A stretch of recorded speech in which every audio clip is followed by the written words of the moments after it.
Tech Sideline is presented by First Bank and Trust Company. They offer free checking with industry-leading mobile banking.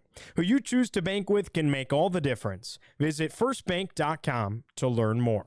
What's up, Hokie Nation, and welcome into episode 431 of the Tech Sideline podcast. 10 days away from Virginia Tech and South Carolina in Atlanta, and our previews continue to roll on with Sam Siefkes' defense. All that and much more coming up in episode 431 of the Tech Sideline podcast, which starts right now.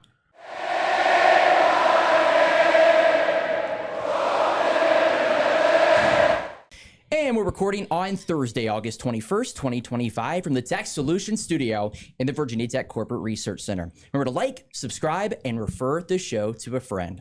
I'm your host, Carter Hill. To my left is our lead analyst and columnist, Chris Coleman. Across the way is our managing editor, David Cunningham. To his right is our senior staff writer, Andy Bitter. And Nick Brown, our director of media, is producing behind the scenes. Guys, 10 days away. That is absolutely crazy. Seems like you guys had quite a game in the college football video game last night to kind of prepare. You were playing as what? Remind me again, David? Oh, we don't need to go over Okay. I lost in a different dynasty. I lost in a college football playoff semifinal game last night to Jake Lyman, former Tech Sideline podcast host. Okay. And you were playing as Georgia Tech, Andy, I hear. Yeah, and Tough break. The internet cut out when I was whooping them. It was still the first quarter, but I was about to go up 14-0, and the internet cut out, and then I played again. I lost. Okay. There is a TSL late league. touchdown. There is, yeah. Yeah, I can't play any defense. Geo, in the game. Yep. Syracuse. Imagine that. I understand. He's doing pre and post for Syracuse football, by the way, just to give him a shout out. So Nick is in it. Jack Brisendine's in it. Chris Hirons is in it. Raza Umarani's in it. So good crew. Evan Hughes, former Tech Sideline podcast host. Jake Lyman's also in it. So good. With like 10 people. So if you had to play, Chris, we were talking about this off air, who would it be with? Probably like a sleeping giant like Nebraska or somebody that used to be really good and aren't anymore. So not Virginia Tech. Sleeping giant that used to be good. It's too familiar. Too familiar. Yeah, exactly. I Okay. don't know too much about them. You got to be someone where like you have no emotions involved. Chris is just going to go redshirt his entire team. Whole team. Oh. We're just going to take our L's the first year, and then we're going to be stacked after that. Nick, you're playing as Boston College? Yeah, red bandana. Okay. 10 days away, though. Virginia Tech and South Carolina. It feels like it's really getting real now here in Blacksburg, I think, for sure. Yeah, I mean, it's that time of year where, I can sit outside and hear the band playing from my house when they're practicing at night. And driving through campus is a little more difficult right now because all the students are moving in. And A little more difficult. Yeah, a little My more goodness. difficult. Plan for 30 minutes trying to just get across campus. It's awful. So those are two signs that football season's here. Okay. Well, before we get to the defense, practice took place yesterday, open practice, and Andy, you and David were there. I think Nick was there as well. Were you there? I was there. You were there? Okay, so everybody in the We were room all except for there. me. For like was anything? seven whole minutes we Yeah, got it to was watch. 3 periods. There They're was really anything? cutting it No. down. Yeah. Okay. Well, so let's skip the takeaways question. Let's go to injuries. Terrion Stewart seems like he's in a boot. I think that I don't know which was it. Nick who saw it. One of us. I didn't even see it when we were out at practice. Yeah. Yeah. He was just walking down the hall. Yeah, we were like standing, waiting to go out there, and I think Nick and Chris like saw him in a boot. It's like, Okay. Oh, Terrion Stewart's not practicing today. Doesn't sound like Chance Wiggins is going to be available for South Carolina. Wiggins probably not. Okay. That's what Pry was saying. With Terry and Stewart in the boot, I mean, the boot can mean anything. They could have a hangnail. They could have a broken ankle. I mean, there's a wide variance of things of what a walking boot could signify. So I don't think you hit the panic button with that whole thing, but I think it ties into what I wrote about yesterday, Marcellus Hawkins, who we talked to. I think he's probably your top running back right now. If not just already with how he's performed. I think with Stewart being a little nicked up right now, that probably even further cements his place as the top running back. If I were a betting man, he would be the guy that I would expect to get the first carry in Atlanta. What about Brody Meadows? Know anything on him? I don't think he was out there. Pry said that he still was encouraged by him coming back. So he should be back soon if he's not already out there. Okay. Well, Brent Pry kind of touched on this in the press conference yesterday, I guess if you want to call it that. But so it seems like the approach in practice has shifted from fall camp to South Carolina game prep, I should say. When does that typically take place? And what is that? Is that one of those things because you're playing an SEC opponent? You're working on South Carolina weeks in advance. Is that probably accurate to say? The coaching staff was watching film on them and coming up with a game plan for months. Since January. Exactly. And now I think since it's the first game of the season, you can start earlier. You don't have to wait until next week to start. So yes, they've already started their South Carolina prep because there were a lot of guys in scout team numbers, like both of Virginia Tech's true freshman quarterbacks, AJ Brand and Keldon Ryan. They were both wearing number 16 yesterday because they're both simulating South Carolina's quarterback. So you had a number of mixed up numbers yesterday in practice because some of those guys are running scout team, and which again, that's a sign that they have definitely started South Carolina prep. All right. Well, turning our attention to Virginia Tech defensively, Sam Siefkes is the new defensive coordinator. We've talked about him a little bit, but what type of impact do you think he's going to make on this Virginia Tech defense in year number 1? And what type of impact does he have to make this season, do you think, Chris? I think he's got to make a big one. Okay. I think, Virginia Tech definitely needed better coaching on that side of the ball. I think all things else being equal, I think if they'd had competent game plans against Vanderbilt and Rutgers last year, they won 2 more games last year. And maybe we're not, all these conversations about other things that we've had in the offseason, maybe we're not having them right now. And I think they'd gotten a little too vanilla. It's interesting that I talked to Kelvin Gilliam this summer, and he said he thought they were too vanilla on defense last year, which is funny. Like Pry called the offense vanilla a couple of years ago, and now you got a player calling the defense vanilla. And this is not going to be a vanilla defense. It's not like a left in, right in type thing. Left defensive tackle, right defensive tackle. They have specialized positions all over the field that suit to the best of their ability each guy's strength and weakness. And for example, there are 2 defensive end roles, the edge and the end. I don't know if that's exactly what they're called, but that's what I'm calling them now because Virginia Tech hasn't seen fit to tell us anything like that. So I'm just going to make it up until they tell us. I think Ben Bell, James Jeanette, Keyshawn Burgos, Jason Abbey, those guys are playing the edge role. Some people would consider that an outside linebacker. Some people would call it a defensive end. So some people don't know what to call this defense. Simply, is it a 3-3-5 or is it a 4-2-5? Well, it's semantics, really. I think they're going to show a number of different types of fronts and coverages and things like that. I'll put it this way. I was rarely taken by surprise by the Virginia Tech defense the last few years. It was just very, very generic in the way it's set up. But I expect to be more surprised under Sam Siefkes. Yeah, I think it needs to be good for Brent Pry's vision of what this program is going to be. It's, a throwback kind of hard-nosed defense, run the ball. I don't feel like they've had the hard-nosed defense or haven't gotten up to the level that he'd like them to be here. And that's his specialty. That's what he promised when he showed up. We're going to play defense like we did in the past, and that hasn't been the case so far. So if you want this program to be what Brent Pry thinks it can be and his vision of how it should be run, you have to have a defense out there that is a problem for offenses every single game. Like, they have to worry about what they're going to do in a game. That hasn't been the case the first couple of years. So this has to be a home run hire. I've said that before. I don't think Pry saves his job and gets this program moving forward if this isn't a home run hire. And we'll find out in a couple of days here whether it is. Yeah, it feels like the thing that Siefkes will do better than the previous defensive coordinator did is get the most out of his personnel. Chris talked about the game plan stuff. I mean, just simple in-game adjustments. Like, I think from a coaching standpoint, like Tech is much improved in that area. Now, guys still have to go out there and make plays, but right. I think Tech is pretty versatile, particularly on the back end at safety. Chris touched on the defensive line. The real question is kind of the linebackers in the middle of the field. But seems like they're going to have better coaching now with Xavier Debe.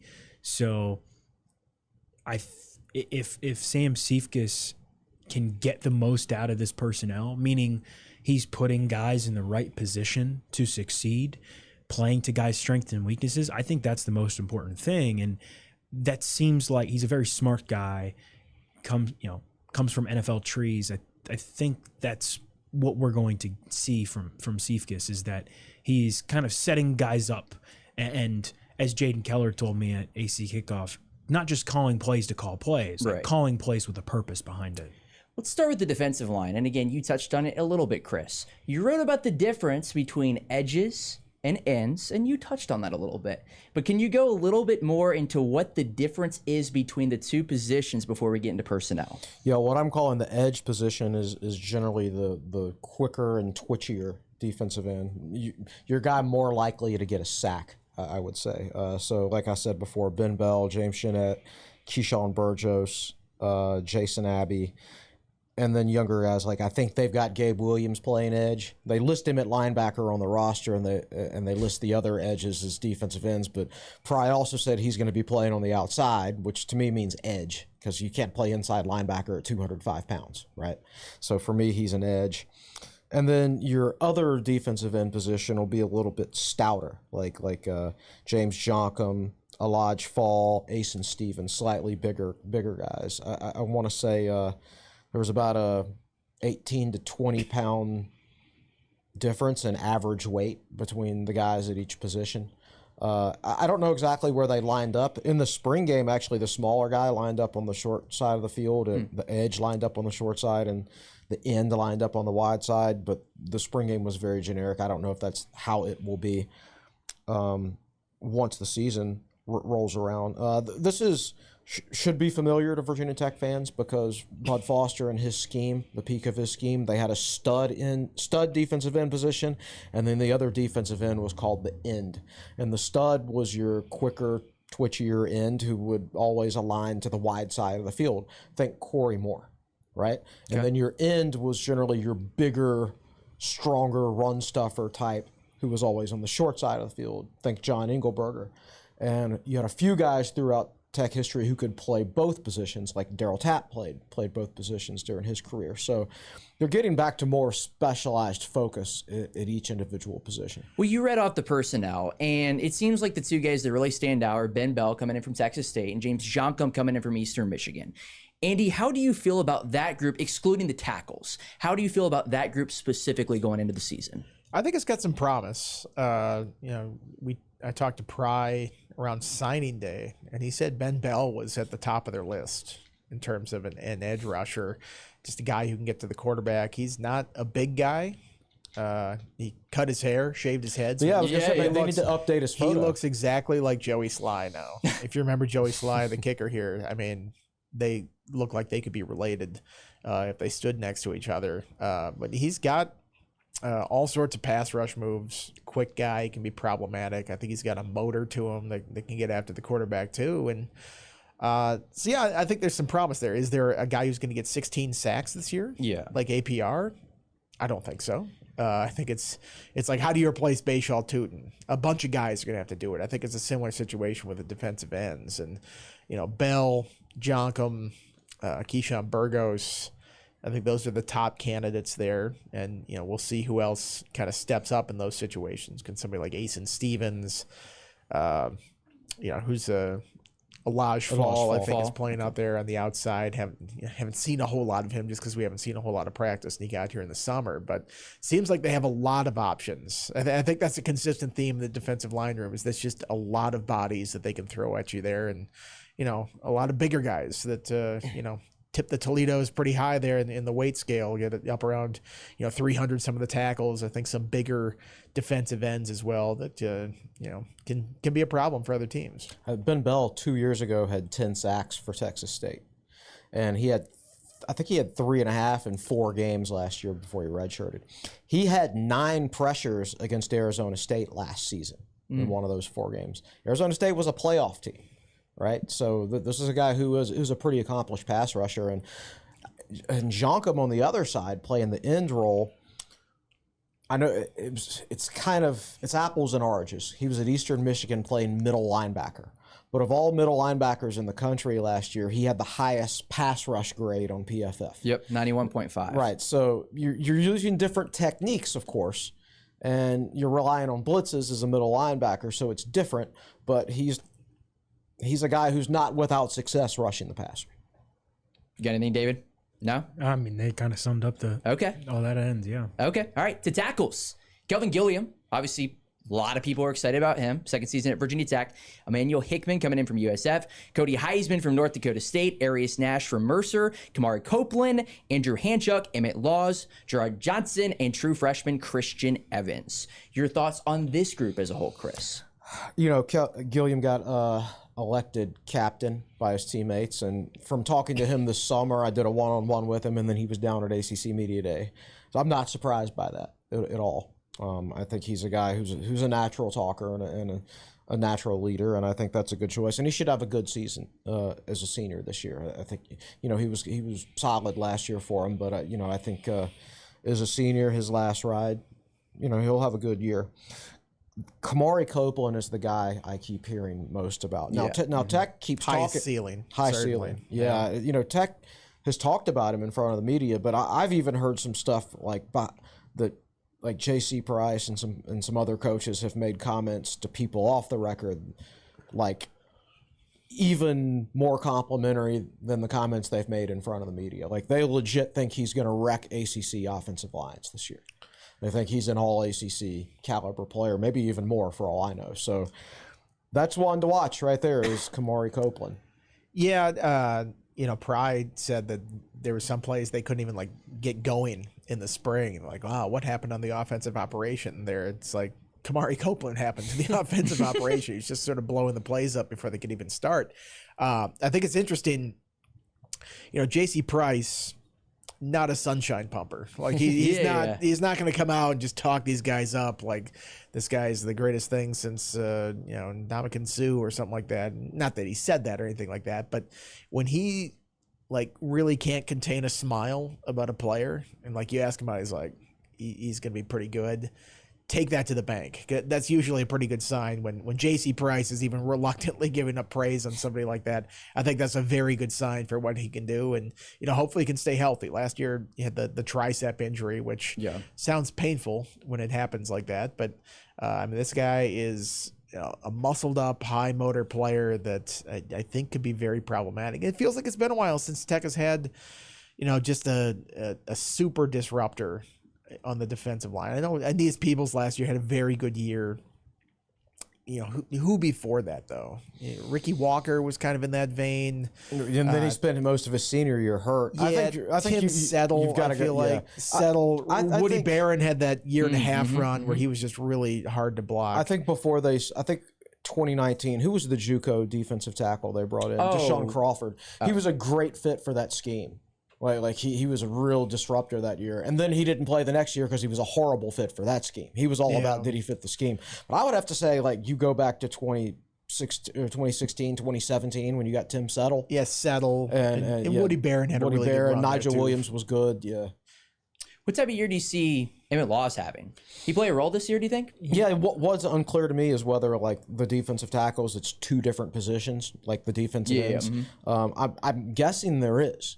And if there is, then he's probably backing up Kamari Copeland, and I think Cody Heisman is at that role too. Heisman's there. They got Hickman. I think Hickman was brought in specifically to back up someone like Gilliam, giving you a little bit more, you know, heft in the middle. Right. Hickman, I think, and 315. He's a big guy. Yeah. Heisman, I think, is similar to Copeland, where they've described him as like a high motor guy, and both those guys have played a lot of snaps. They're not on the younger end, so I think that's what you're looking for. You can bring Laws along a little bit slower, but I would imagine, you know, typically they have rotated, at least had a 5-man rotation at defensive tackle. Ideally, you know, where they've gotten in trouble in past years is when they haven't had a fifth guy or can't go that low on the depth chart. And now I think they have a number of guys that they can cycle in there and hopefully keep fresh. Yeah, in the spring, kind of like right around when Sam Siefkes arrived, it was kind of just Gilliam, Copeland, Emmett Laws, and Arius Nash. And we haven't heard a lot about Nash, but then they brought in Hickman and Heisman. And Andy talked about Heisman a little bit. We spoke with him a week or two ago, and very high motor, high energy guy, very similar in terms of Kamari Copeland. And he's a guy who's played over 1,000 snaps at a North Dakota State program that won a national championship at the FCS level. Very accomplished. The coaches raved about it, or probably raved about his IQ and just his ability to read plays. I think that that the defensive tackles, like that's maybe the deepest room on the team. Okay. I think Laws, I know that's one of Chris's favorite prospects. It seems like he's a guy who it's kind of a matter of who do you want to take off the field.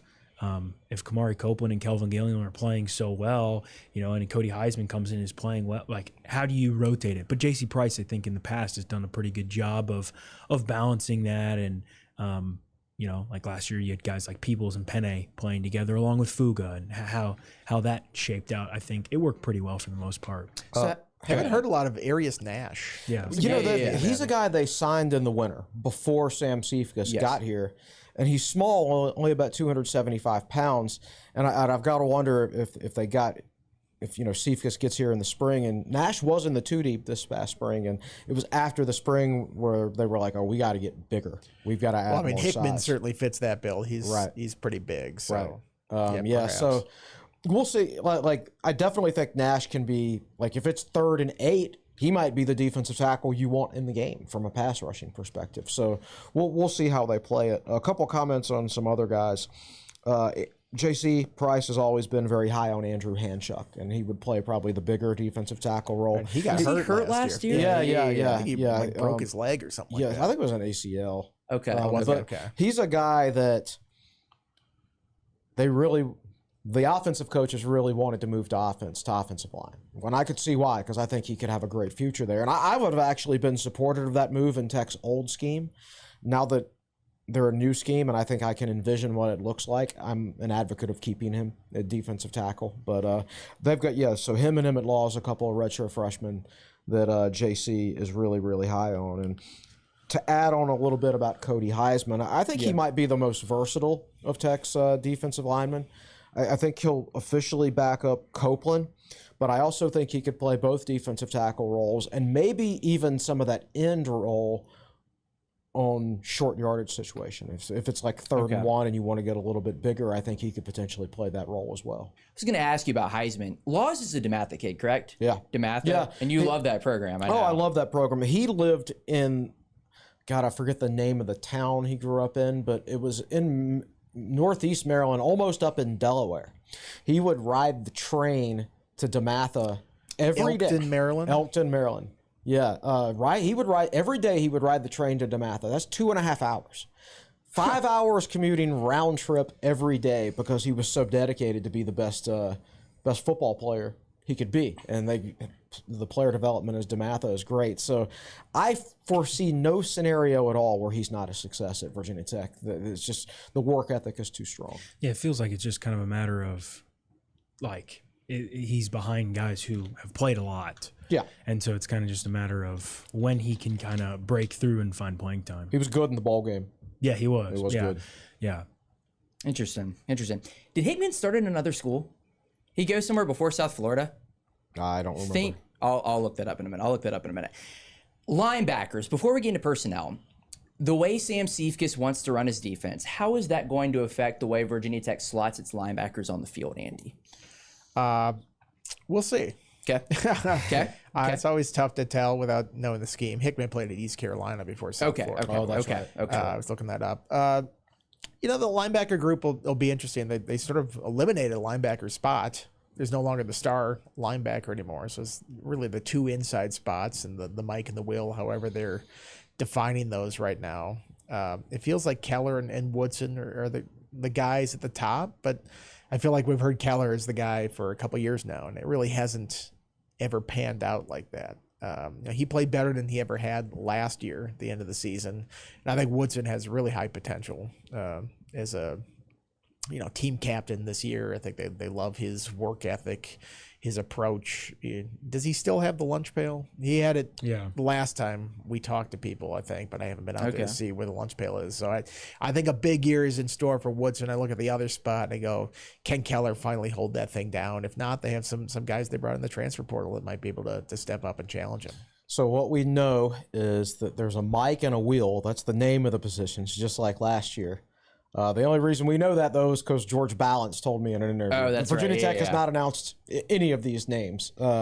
So the only official names we know for positions are Mike and Will.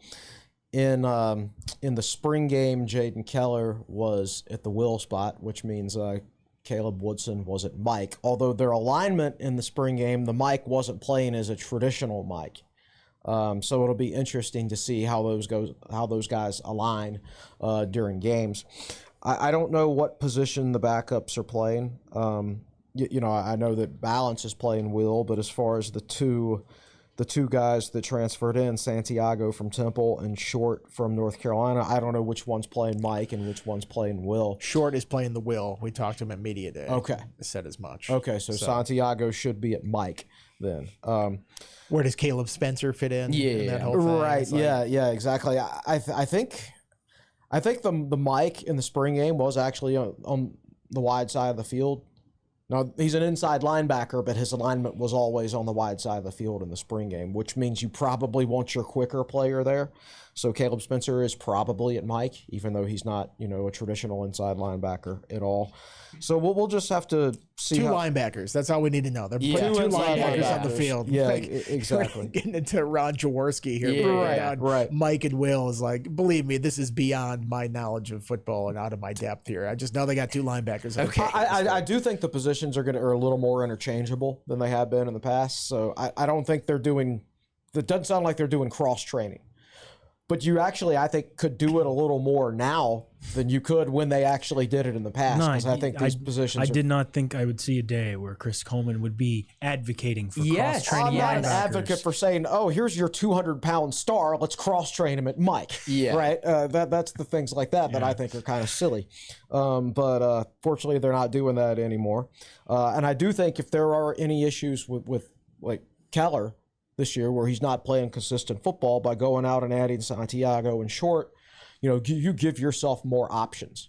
Yeah, at that position. Those guys were very solid. One at Temple, one at North Carolina. Yeah. I don't think anything super flashy, but both had. You look at like PFF grades, were both in the solid 70s, and they played a lot of snaps. And it feels like there's more traditional linebacker depth in that room than there has been in the past couple years. I was going to ask about that. So do you think this group will be better than it was a year ago, Chris? Yeah. I know you're a big linebacker guy. No, part of it might just come back to Xavier DB. Yeah, and coaching and Siefkes.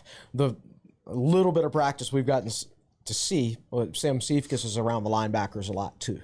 That's generally been his specialty in the past. So I think, and again, I hate to keep harping on Marv, but he might have been a worse linebacker coach than defensive coordinator. I mean, Tech's linebackers did not play well under him. I thought last year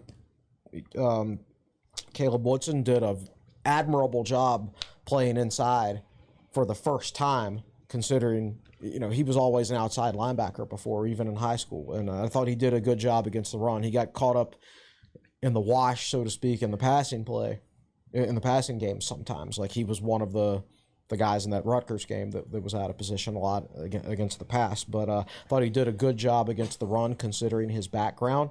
And now that I think he's got better coaching, I think he can really take a step forward this year. Yeah, Woodson, it seems like this is a guy like Andy wrote a good piece on him a couple weeks ago about him having the lunch pail and whatnot. And Sam Siefkes was raving about him at Tech's Media Day, just about like, this is a guy who lives minute by minute, and he's constantly doing the right things, and the way he prepares his body and his mind, like he seems like he's a prime example. And it's hard to believe that like last year was like the first time he like truly started inside linebacker.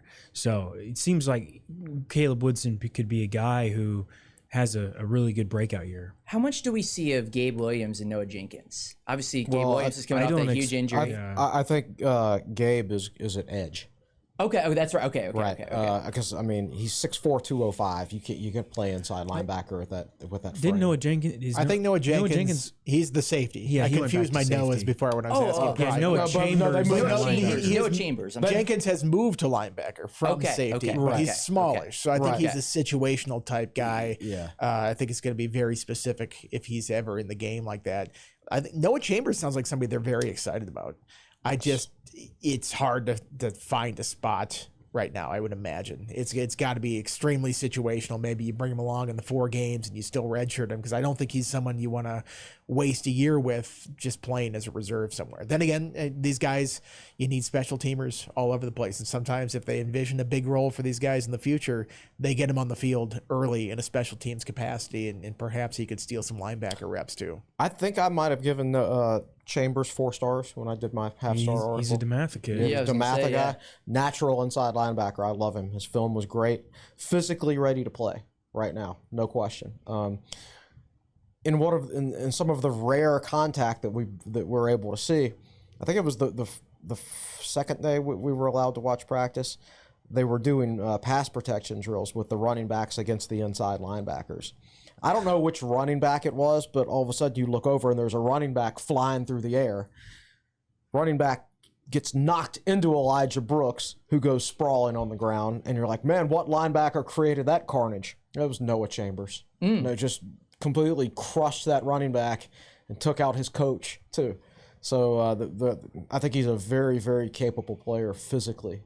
And yes, he'll redshirt this year, barring injuries. I guess Nick's not going to. Here we go, Nick. Here we go. Right. Prepare your ears, listeners. I got to rework it. Especially if you're got you. driving. I got you. Okay. No. But anyway, redshirt this year, 2 deep next year. Okay. Yeah. Okay. David brought up the depth. You agree? Depth is much better this year in the linebacking core? 2025? I would agree with that. Although, look, we don't know how good it could have been last year. Like, you know how it is when you're not well coached and then all of a sudden you're well coached, how much better you look? Sure. Like, I'll just use a team example. When Duke went 3-9 in 2021 and everybody thought they were probably the least talented team in the ACC, and then Mike Elko gets there and they won 9 games just like that in his first year. So how untalented were they really in 2021, right?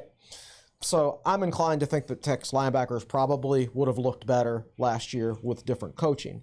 But their production and play will be better next year, no matter how you slice it. It is such an odd drought for a spot that Pride coaches. Marv coached that. Siefkes has a history with linebackers now, so we'll see what he can do.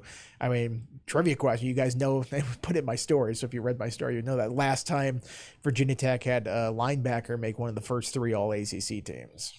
I read it, and I've already forgotten. Was it Jack Tyler? No, not that far back. Okay. 2019. Ashby, Sure, that's right. Ashby, That's right. okay. Dax was an honorable mention, I think, in 22. One of those years, he actually pretty good year. Yeah, PFF wise, I think it was like 75. It was his grade senior or year, something like yeah. that. So close, but not quite on those teams. I mean, it just feels like it's been a while since they just had like a no doubt about it dude at that spot. And I know Tremaine Edmonds don't come along all the time, but you go back in the day and Vince Hall, Xavier Deeby, all these linebackers. Jack Tyler was an incredible linebacker they had there. They just had these guys that put up huge numbers at the linebacker spots. It feels like it's been a while since they've had a guy like that. I've convinced myself that Marv wouldn't have offered Vince Hall because he was only 6 feet tall.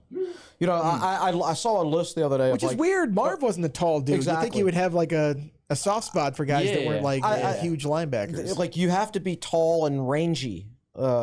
That's how Marv recruited. And I saw a list of the all-transfer team the other day, and one of them was Amari Campbell, a linebacker from Northern Virginia, who I thought was the best defensive football player in the state that year, and he had played really well at UNC, and now he's transferred to Penn State, where he's going to start at linebacker for Prize Old School. Excuse me. Tech didn't offer him. They thought he was too short, apparently. They offered 175-pound Tavorian Copeland to play linebacker instead. And then there's also Jeremiah Trotter's son, Josiah, from Philly. And, he came in on a visit, but I heard Tech didn't give him a committable offer because he was only like 5'11", right? He goes to West Virginia, and he was Big 12 Freshman of the Year last year. And now he's at Missouri in the SEC. Interesting. Those guys could have been Tech starting linebackers last year. And so, I mean, not only did Tech botch it up from a coaching standpoint, they didn't even offer the right players under Marv. And that's stuff that they never got wrong in the past, like under Bud. And hopefully we've moved on from that. Yes. All right, let's go to cornerbacks. Dorian, Strong, Mansour, Delane are gone. One is in the NFL. One is in the SEC, to your point. Dante Lovett, Thomas Williams return. Then you bring in IBM, who played a heavy amount of snaps at East Carolina. Caleb Brown comes in from Hawaii, Joseph Reddish from Wingate, and then you flip a guy like Jamari Deloach from Cincinnati. Christian Williams, Knowledge Harrell, and JoJo Krim are also in the room as well. Quite the transfer portal overhaul here, and I think Virginia Tech kind of had to do that with what they were bringing back, I think. Yeah, I mean, you lose the two starters there in Strong and Mansour Delane. And then on top of that, I think they had big plans for Josh Clark this year. He tears his ACL in the spring, and all of a sudden you're looking for a little bit of veteran help. Dante Lovett I think he started 2 games in his career. I think he started weirdly at Miami, like in whatever role that was, and then the bowl game as well. Thomas Williams has been hurt a little bit, I think, in his career. He stepped up a little bit last year, but those guys have not played a ton of snaps. So I think you had to do work in the portal, and a guy like IBM coming in, I think they're looking at him in that slot role, even though he could play on the outside as well. Caleb Brown, who's interesting story with him. We talked to him at Fan Day too. He didn't really play in high school. He was more of a basketball player, and he ended up moving to Georgia for his senior year to play, and then Kennesaw State to JUCO to Hawaii to now here. I mean, he's been all over the place. It really is only playing now because of the junior college rule where you can get an extra year of eligibility. So he's played a lot of snaps.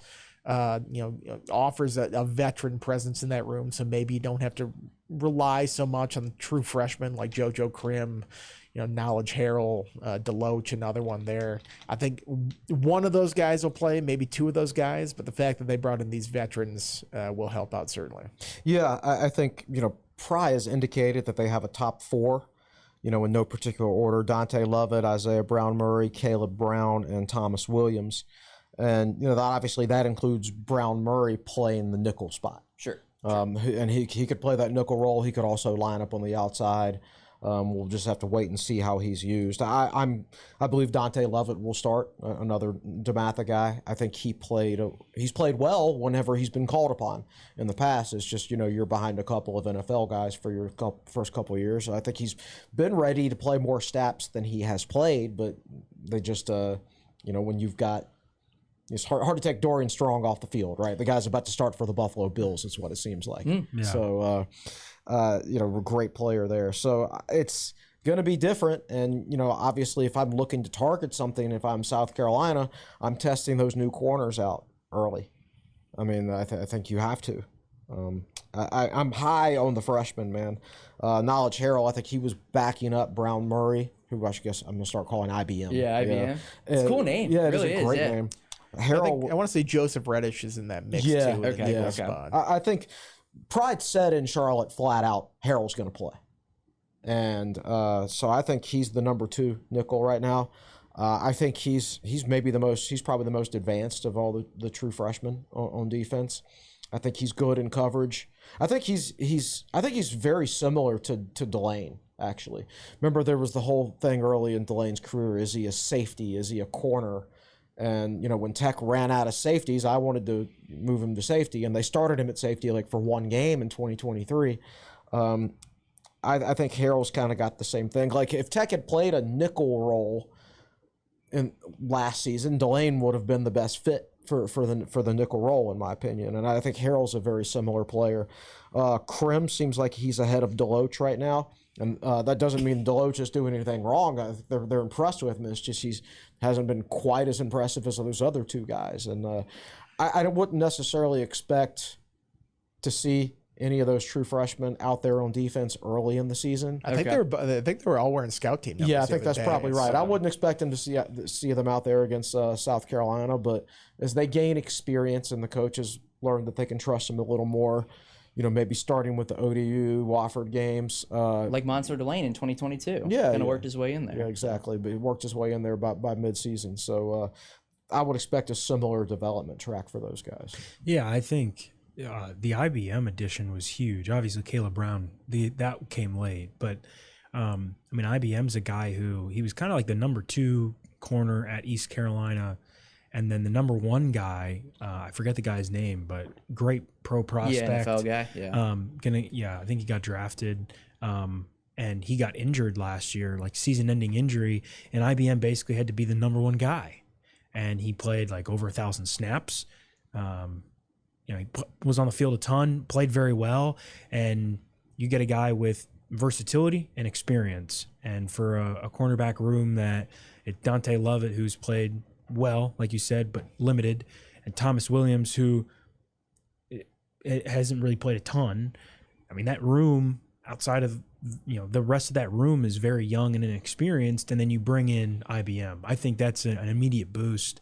Thomas Williams is the one I'm like very curious about, because we've seen him, like he's very versatile. He returns a lot of kicks. He's fast. He's one of the fastest players on the team. He was a really good running back in high school. Yeah. They probably at one point even mentioned possibly him at running back. But I guess he's developed as a cornerback. They really like the leaps he's made there. So I think it's Lovett and Williams would be my bets for the starters in the opener. But I think a lot of guys are going to play there. Okay. Yeah, it's an interesting situation because the two guys that are coming back to play last year, Dante Lovett and Thomas Williams, they sat behind, again, two guys that one could be starting for the Buffalo Bills and one's at LSU. So how much have they kind of absorbed all that knowledge the last couple of years? That will kind of be put to the test this season in 2025, I think. So curious to see that cornerback room, though.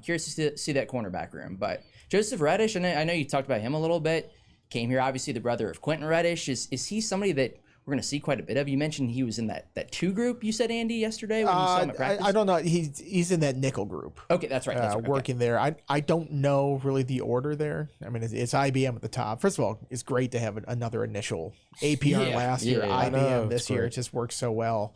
And so I don't really know the standing there, but I think it's possible that you could see him on the field just because it's not a true freshman.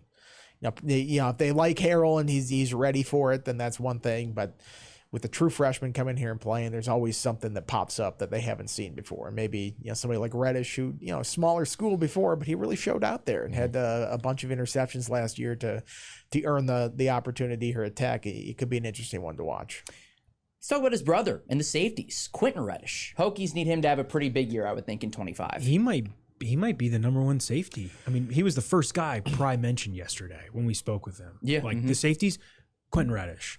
And it's him and then a bunch of new guys. And Tyson Flowers. We talked to Isaiah Cash yesterday.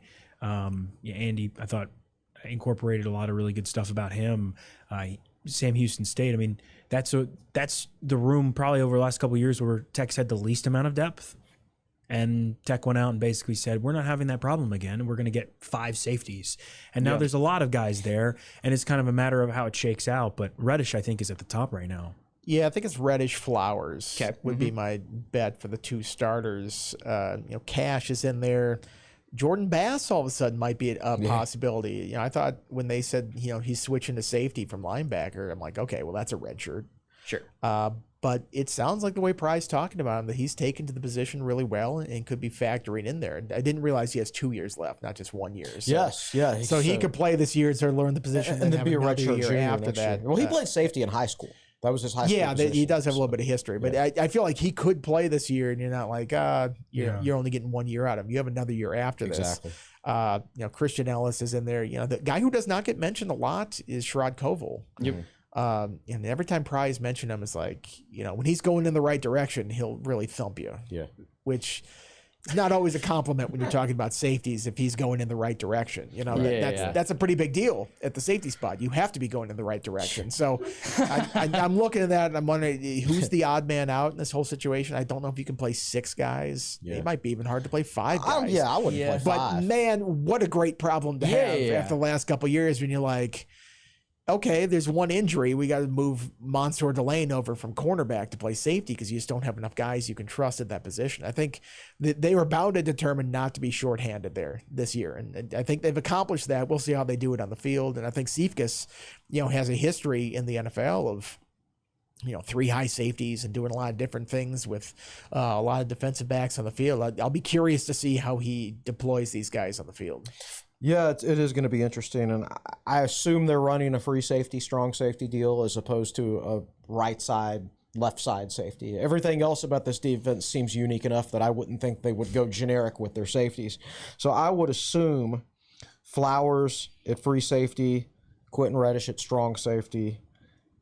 I don't know much about the backups at all. In fact, I wouldn't even recognize him if I saw him. You know, everybody's so new. I barely did. Yeah, When exactly. they brought him out, I'm like, Right. okay, that's Cash. Okay. I think Cash would probably be a free safety and Ellis a strong safety, but I don't know that for a fact. Well, it sounds like Cash has the versatility to play anywhere. Right, in the which is defensive why I'd say backfield. free safety. I mean, for Price him. say that he's lined up in the slot and done other stuff. So I think they all kind of have different skill sets back there. Cash perhaps adds a little bit more versatility than the other guys do. Now, you could potentially see three safeties on the field. Like, again, like on a short yard situation, let's say it's 3rd and 2 and they're probably running the ball. You take off your smaller nickel and you bring in your third safety who's maybe a little bit better tackler and maybe a little bit bigger than your nickel guy. And you can run some looks like that. So I think this defense as a whole, whether we're talking safeties or defensive line or whatever, I think there's more positional versatility and there's more uniqueness amongst the different types of positions. And I think that all goes back to, I believe Sam Siefkes will get the most out of these guys. Like, it might be the same, you know, it might be, if you're sitting watching at home, it might be, oh, Virginia Tech's in a 4-2-5, but it might be like the personnel is constantly shifting tweaks here and there to get different guys on the field depending on the situation. And I think that is where Siefkes will excel the most, is putting the guys in the right spots. Sherrod Koval has a chance to be a pretty cool story too, because I don't know how much he's going to play, but he's another one of those bounce back guys. 757 goes to Clemson, doesn't really play a huge role there, and comes to Virginia Tech. I don't know where he would currently be on the depth chart, but that would be another cool story, like a Kelvin Gilliam or an APR, where they go somewhere else and come back to Virginia Tech and end up contributing pretty heavily. Yeah, you know, I know he got hurt for a year at Clemson, but you know, even when he did play before that, he never played great. Like, he wasn't bad, but he never played great either. And I know people got excited because he's a former 4-star recruit who went to Clemson, but like, this is the transfer portal. He's you know, an Oscar Smith guy, right? I Virginia believe Beach, so. I know. Yeah, But, you know, like Virginia Tech signed an Alabama player last summer, and everybody got excited. You can go back and read the comment in the articles. Oh, Alabama, great, and then you sign Bishal Tootin, and somebody's like, "Oh, guy just doesn't have the quickness. He's not going to be able to play at Virginia Tech, right?" I mean, I think you would think, yes, 4-star recruit Clemson, he's going to start. Nah, the Rice guy's the best safety. Yeah. Right? Because he's, Which is Tyson Flowers. Notably, Pry brings up the safeties yesterday. He didn't mention Koval. Right. And sometimes, you know, when you're speaking off the cuff like that, you just forget a guy like that. But, you know, Reddish came to his mind immediately. Flowers there too. Then he starts working the way down. Cash, Bass, Ellis. You know, Koval didn't get a mention at that point. So maybe that's an indication kind of where he stands in this whole thing. Again, we'll see when they deploy them on the field. And, you know, we're judging this off of 3 periods of practice where they're not even going up against an offense when they're out there. But sometimes you can read between the lines a little bit when the coaches are talking about guys. Mm-hmm. And just to be clear, Flowers from Rice, Isaiah Cash from Sam Houston State, Christian Ellis from New Mexico, Jordan Bass, converted linebacker from Pitt. He's another 757 guy, right? Yeah, he went to Phoebus. Okay. Yeah, he was a top 5 recruit in the state. Okay. Coming out of high school. He originally picked Pitt over Virginia Tech. Yep.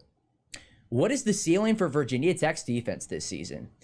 David, you keep on mentioning that Sam Siefkes is going to get the best out of this group. What is the ceiling for Virginia Tech's defense with pretty much a whole new personnel group as a whole? I think they can be pretty good. I mean, it's tough, I think, to get a real gauge because we don't know exactly how it's going to look.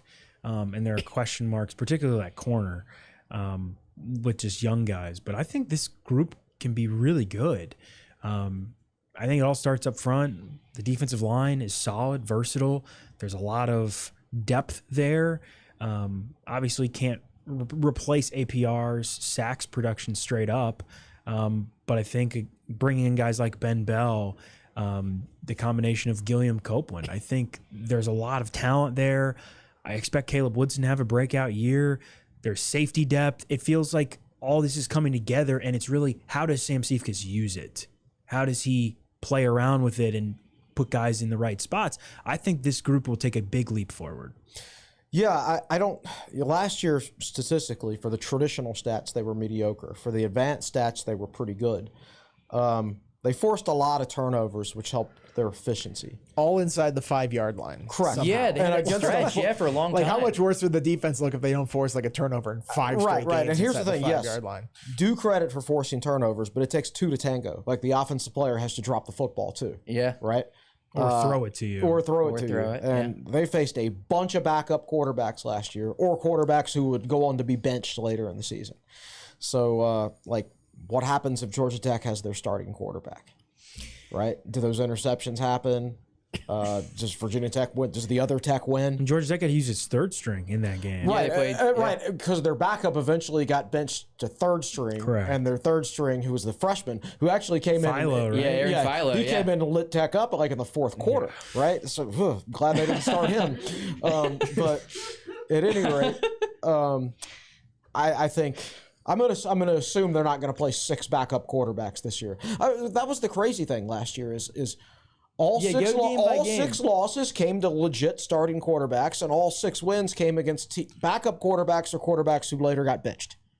That's how it broke down, right? Except for because Castellanos got benched too in Boston you can College. count Boston College, right. So that's insane. I don't Tech know gets to face him again. Right, and that's actually that's one of the reasons I think they'll beat Florida State. Really? Okay. Yeah, I think he gets beat up by He the thinks halfway he's a point of very the season. special player, though, Chris. If you're playing him in November, Right, is he's he- going to how be healthy beat is up. he hurt. Yeah, he's guy's like 5'9". Nick Saban can't save him anymore, Chris. Right. Nick Saban can't save him. Yeah. That's his words, not mine. That's his Yeah, words. yeah, So He's very confident. I think the defense.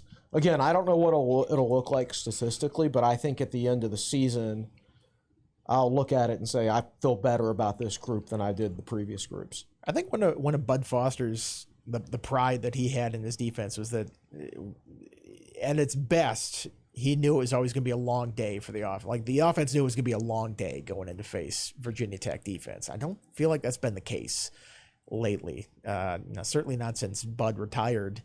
It really has not had that aura to it, and perhaps this is a step back in the right direction. I'm going to say, this is going to be a vintage Bud defense that they're going to put out there, but I think you got to get back closer to that before you start feeling like Virginia Tech is back as a program. So it will be really interesting to watch. I think Siefkes is a very cerebral guy and really goes on about his business, but then he's also like throwing out phrases like BTA to these guys. Like you have to go out there and really just like whoop them physically. So I think you get the press conference persona, and then you get the on-field persona, which is a little more a little more into it. He told us he considered being a strength and conditioning coach at one point. I could see that. So I can see he's that. got that gear somewhere. You don't see it when he's talking to us in the press. He's really soft-spoken, doesn't really say too much of detail, but I think he really gets into it when he's on the field, and the players respect that. Quickly on special teams, can we go through a projected special team starting lineup? John Love's going to be the kicker, Well, a lot of them are obviously. back. Yeah, This is the one part of the team where they have a lot of players. Yeah. Well. That and tight end. Tight end. Yeah, tight end. You're right. Yeah, John Love, obviously kicker. Nick Veltsistis. I was going to ask how you pronounce that last name. And he's sort of been the understudy for the last 2 or 3 years here. So he's been in the program. I think they're pleased with how he punts the ball. You get Tucker Holloway back at punt return. I know Jalen Lane was great last year in that role. Tucker Holloway was fantastic in that role his first 2 years. He's a guy that just sort of has a knack for it. A daring guy catching the ball and then knows what to do once he gets it. Kick return will be an interesting one. Could it be Thomas Williams? Could it be Cam Selden? Could it be PJ Prelu? I think there's some options there, and perhaps that's a way to get some of those running backs on the field that don't necessarily have a huge role. I think that was one of the drawbacks of having Bashaw Tootin do it. It's like, well, he does everything else on the team. Do you want him also to do that and risk injury in a spot that injuries happen on kick return like that? So I'd be curious to see where they go with that. Stu Holt typically likes to have a running back in that situation, or somebody with vision. You mentioned Thomas Williams earlier, has been a running back in his life. Cam Selden played running back at Tennessee before he transitioned to receiver here. So that could be, that would make sense, those guys in that kind of role. I would seriously take a look at Selden there, because you do want punt returner. You're looking with a guy who can make that first man miss and then accelerate. Tucker Holloway can do that. But kick returner, it is really a running back skill set. I mean, a lot of, if you got a special teams coach to draw up like X's and O's kickoff return for you, you'd recognize a lot of the elements of like a running play on offense in it. So it is important to have like a running back type with vision and good acceleration and straight ahead speed, and where you can hit that hole really quickly. And I think a guy like Cam Seldon could be good in that role. I was gonna say, I think Christian Epling's a long snapper. So Yeah, true. He's got a great And on field mustache, right? So His bio shot, he Who's has a the great holder? mustache. I He looks believe like he's it'll in be Deadwood Vale or Sisters. something. Okay. So yeah, I mean that's new too, right? John Love's back, been pretty good, but new holder. So you know, you got your long snapper and your kicker. There's a third of that equation that's new. So if there's some rough patches, you understand why. Curveball question. Are you all surprised John Love is still at Virginia Tech in today's day and age? With how good he was last year, that there wasn't a school in the SEC? Who sure says there wasn't? But, like, are you surprised at all that he's still here this season? I mean, Sorry if that's too out I'm there. sure he's well compensated at Virginia Tech. Yeah. Look, I mean, I walk through the parking lot when we're over there for practice, and I see the types of cars. There's a lot of Hemis over Fair there. point. I mean, Virginia Tech's players are very well compensated. Yeah. And especially I'm not if you're saying as they good have of a kicker Ohio as State he money is. and things like that, but he's a big time kicker. I mean, he made a 60-yard field goal last year, right? Yeah. A Yeah, 60-yarder Logan. and like a 58-yarder, maybe. Would he kick like a 58-yarder was against like- And Miami? they still ran Yeah, out the pretty clock at the end long. of the first half at Syracuse because they didn't want to try the field goal. Don't remind me. God. Indoors too, which is no odd, weather but, conditions. Yeah. And Anyway, the band wasn't even out there when he was doing it. yeah, it's crazy. Would have been a clear path to the field. The band is on the field. Oh my goodness. And his brother is now committed to Virginia Tech Yeah, too. So that's it'll be right. Interesting. I think he's the number one kicker in the country. Yeah, Those Loves, they know how to kick them. they do. So I'm not surprised by it. No. Okay. Anything else on defense and special teams that you guys want to touch on before we hit the road for the week? I don't think there's anything I want to touch on defense and special teams.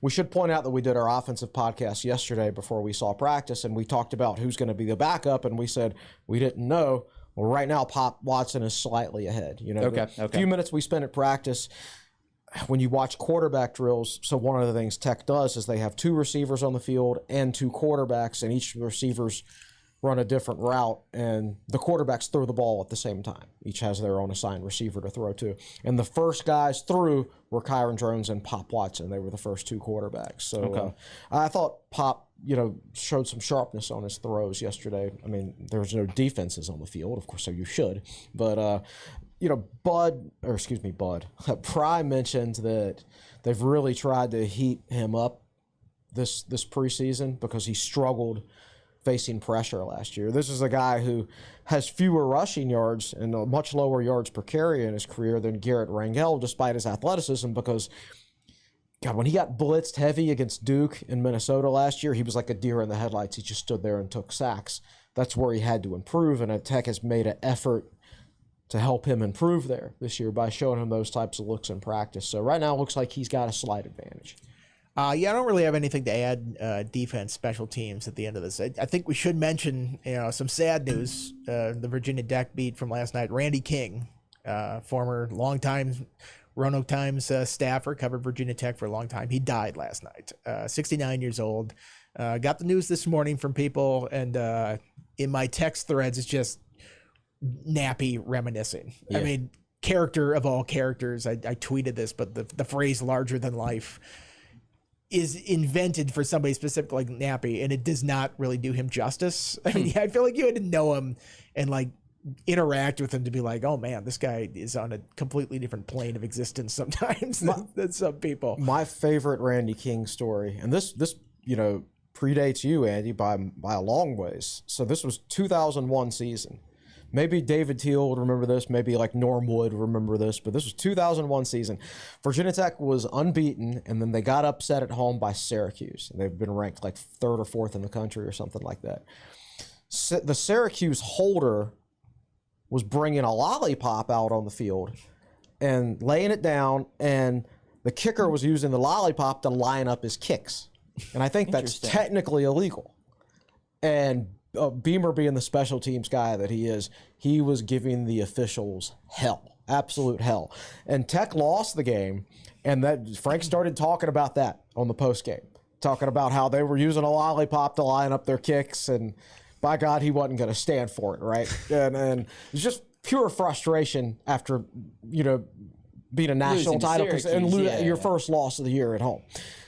So the press conference is on Monday, like the weekly press conference, and Randy King gets there and sneaks up to the podium and puts a lollipop on Beamer's seat. That is awesome.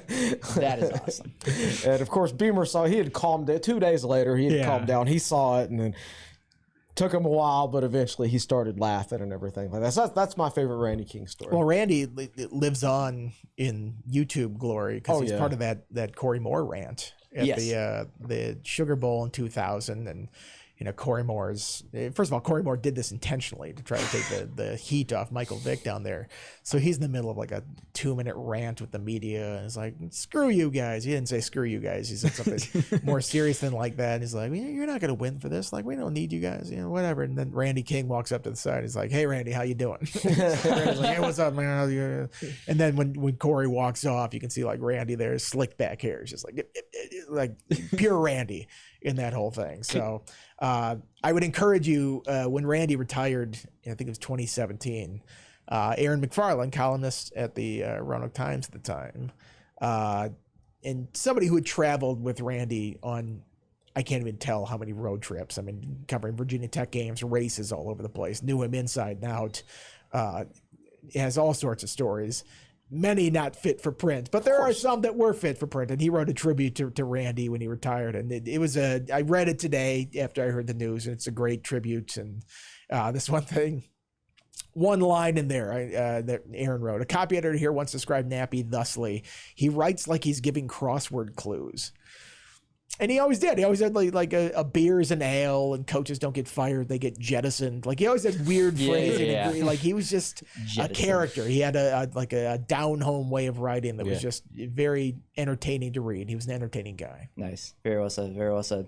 All right, the Hokie Way is pleased to announce a unique concert opportunity on August 30th, the night before Virginia Tech football season opening game at South Carolina, or against South Carolina. A performance, I should say, featuring OAR at the Tabernacle in Atlanta. This exciting concert is a private event for Virginia Tech alumni, fans, supporters, and friends. Visit thehokieway.org/concert to get in on this special event and use the code Tech Sideline at checkout to get 10% off your concert tickets. Again, that is the night before Virginia Tech and South Carolina in Atlanta, which is 10 days away. In between now and then, everybody, what is coming up on TechSideline.com? Should have a defensive backs article out today, and a Q&A tomorrow. Okay. Oh, and video. Freddie Q&A video. Yeah. Yep. We got a bunch of content. While I was sitting here, Virginia Tech women's basketball picked up a commit from Slovenia. Oh, cool. Oh, man, the European recruiting. Now that they're doing it on I'm not even going to try to pronounce her name. I'll work on that. We'll work on that and let you know next week. But yeah, we got a bunch of stuff coming up on TechSideline.com. Okay. Same stuff as I said on yesterday's pod. Oh, true. Yeah, it's all bunched together. Yeah. A lot of podcast content to catch up on, too. We did the Whit Babcock one on Tuesday, offensive preview yesterday, and then defensive preview on Thursday. So I get it. That is a lot of content, but the good thing is it should get you ready to go in between now and probably early next week. So Did you want to touch briefly on the quote from the BOV? I don't... You tweeted that out late last night. Yeah, Ryan McCarthy, who's a member of the board and former U.S. Under Secretary of the Army, a lot of logistics running the Army. So it's a pretty serious person that they put in charge of this. He and Jay Pearson, who's a Hokies donor and obviously pretty involved in Hokies athletics, they have been tasked by the rector John Rakovich to come up with a plan of how to respond to Whit's presentation, come up with ideas to, find more revenue, basically, for this athletic department. They say within 6 weeks they want to have a presentation that they're going to put out there publicly. This was the statement he gave me the other night, Rector Rakovich and the Board of Visitors heard Whit loud and clear and intend to take action. Jay and I will run a deliberate process on our compressed timeline to provide detailed options on how to increase support to the athletics department. We have a lot of work to do. You can tell that as somebody who has spent time in the Army based on that statement, but I think that I think it was well received by the Board of Visitors. It got their attention. They are going to try to take action. I don't think that means that, come November, here's $50 million more a year, but they're going to try to turn some knobs and dials and figure out ways to get more money to this athletic department. And it could come. I think there's going to be an initial thing that they do, and then over time they will try to find more ways to get as close to that number as they can. Nick, you got anything to add? No? Students come back in town? Students are back in town already. True. At Tech Sideline, students are back in town. If I did nothing except go to Kroger, I would know the students are back in town. Oh, I made the mistake of going to Target yesterday, and that was a bad decision. But yeah, students at TSL come back in town this weekend, so Riley Klaus, Cody Wagner, Robert Baben will start doing more stuff over here. I'll be around, but they're going to start doing a whole lot more things too, because I am graduated, so I'm an old man now, so I have to kind of do my own thing. So I appreciate you guys too. I know I'll be around, and David, I know we're going to ACC tip-off in a couple weeks in Charlotte, so that'll be a good time. In a couple weeks, oh man, It is. I don't want to think. I mean, I do want to think about basketball, but man, I'm not even thinking about that yet. Yeah. Well, I appreciate you guys, and I know Gio left halfway through March essentially in terms of doing podcast stuff, but I know he appreciates you guys too, so appreciate you guys. But it's been a fun couple weeks. I mean, has been, the next podcast we do will be a preview, right? Yeah, like I guess so, like a game week preview. So it's been fun. I mean, a couple weeks ago we were sitting at our nice table in Charlotte, the ACC football kickoff, and it's here. It is here. And there'll be some stuff coming out and about at Tech Sideline, so looking forward to the next couple weeks. But yeah. All right, for Chris Coleman, Nick Brown, David Cunningham, Andy Bitter, I'm Carter Hill saying so long from episode 431 of the Tech Sideline podcast. Have a great weekend, everybody. And we'll talk to you very soon.